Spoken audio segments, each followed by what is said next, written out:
Hi, I'm David Ellefson, and you are watching Wikimetal.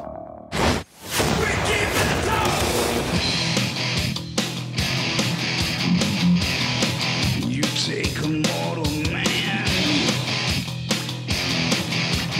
Estamos aqui com o lendário baixista do Megadeth, uma das nossas bandas preferidas. Welcome to the Wikimetal show, Dave. Thank you. Good to be here.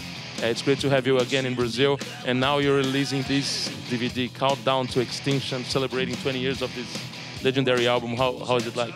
Yeah, it was good. I'm glad we did it. You know, it all started with that Rust in Peace 20th anniversary back in 2010, which was only supposed to be a one-month tour in the United States. And then as we were heading to South America, everybody's like, oh my God, play it down in South America. And then Europe called and they said, come over here and play it. And then we went to Australia and played it. So it turned into this big year-long world tour. It's cool that we get to make new albums like with Super Collider, but then also go back and do a celebration like that. And you mentioned Super Collider. I personally think that's one of the best albums ever from all the collection of Megadeth.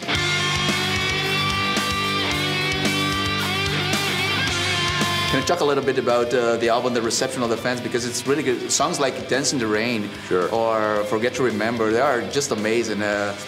Super Collider itself, yeah. Well, you know, it's definitely been one of our more controversial records because, you know, traditionally you would lead a Megadeth record when it first is ready to come out. You would start with a metal track, like, say, Kingmaker, right? Which is heavy, it's a very traditional. I think a lot of the hard thrash fans, you know, kind of went, oh my God, what happened to Megadeth? They're, you know, turning into a pop band. But it's like you said, you listen into the album and you're like, okay, there's Kingmaker, Dance in the Rain, Built for War, Burn. You know, these are, you know, songs that are very classic Megadeth riffs and Megadeth type songs. Absolutely. Now you're touring with the legendary band Black Sabbath. How are the guys getting around, like, with you guys supporting the show? I was never a big Led Zeppelin fan. You know, by the time I started getting into music, Zeppelin was kind of over. Zeppelin and The Who, and Black Sabbath and Kiss to me were the two. They're black, they're dark, it's scary, you know. And to me, very metal, you know. So to me, Black Sabbath is my Led Zeppelin. Is it unfair to ask the question, which 13 album is better? Which one?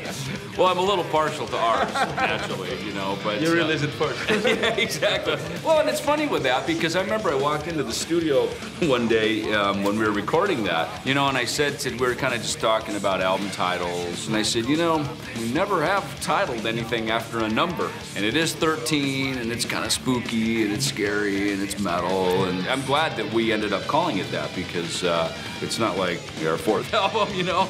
It's this is many years into our career. We've never even titled a record after that, you know. So I'm glad we did it. So, and it's cool.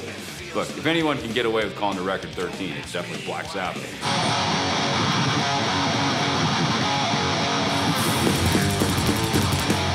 We're speaking to the author, Joel McIver. Can you talk a little bit about the book? Sure. Yeah, Joel is, my book, My Life with Death, will be the autobiography coming out in the English translation will be coming out October 29th. You know, obviously Dave did his book and was writing it, and then I came back into the band in 2010. And then we went on to do these Big Four shows and all these different things. And Joel really pushed me. He goes, look, man, you know, you're the other guy who's been there from the beginning, you know, with Dave. And the fans would love to hear. He said, I don't really know what my story is. I mean, you know, I've been in Megadeth for so long, of course. And, you know, I had some drug and alcohol things like a lot of us do in this business. But that was like, you know, almost 25 years ago. So I said, you know, I can talk about that. I've kind of kept that sort of private.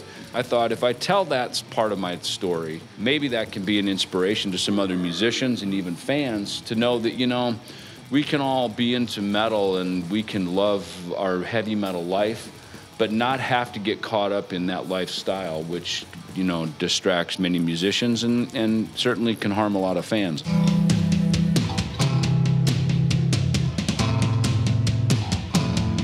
I read Dave's book, and do you tell the same story about how you guys met, which is a great story? Yeah, we do. And because it's funny, and I actually, you know, I did something a little different in my book where I called upon a lot of my friends, like my friend Greg, we knocked on Dave's door together. You know, he and I were best friends in bands growing up in Minnesota. So he helped tell the story. He filled in some things that I forgot about. And I called on a few of even the former Megadeth members to kind of give their, so to kind of fill in some of the story. To me, it seemed like it would be more fascinating for the readers to go, oh, well, it wasn't just David there, like, wow, Scott Ian was there and Marty Friedman was there. And now you're in Brazil again. You've been to Brazil so many times. We've been to almost probably every single concert you played here since Rock in Rio in '91. And you also have a great relationship with Sepultura guys. You recorded with Max on Soulfly. How's your relationship with Brazil like? How is it like to be in Brazil again? It's great. Yeah, coming down here in 1991 for that Rock in Rio. I'd known the Guns N' Roses guys. We just played at them at Donington a couple years earlier, and then to see Guns N' Roses here in Rio, it was like they turned into like the Rolling Stones. Man, it was so big. I was like, wow, man, they really stepped up, And of course, it was our introduction to Sepultura. And I remember all of us in Megadeth standing on the side of the stage watching them. And, and they were just getting started, really, as far as their international appeal. And to watch them play and then to see them develop and, like you say, to become friends now with Andreas, Max, and everybody, it's just, they have really made such a huge impact. And they really are the representation for South America in the international thrash metal community. What are the Megadeth plans for the future after this tour is over? We've got a lot of touring coming up. We have a North American tour that we're doing with Megadeth, Fear Factory, and Nonpoint, which is a band out of the United States. And we have announced the Australia Soundwave tour that we're going to be doing in February, March, which is great. We've never done that tour, and that's the big one. So we're really excited about that, and we're not resting anytime soon. All right. Very good. Yeah. So Dave, thanks so much for your time, your patience. Thanks for doing such great music for so long. Thank you very much. Thank you. Thanks. Yeah. Okay. That was Dave Ellefson on Wikimetal.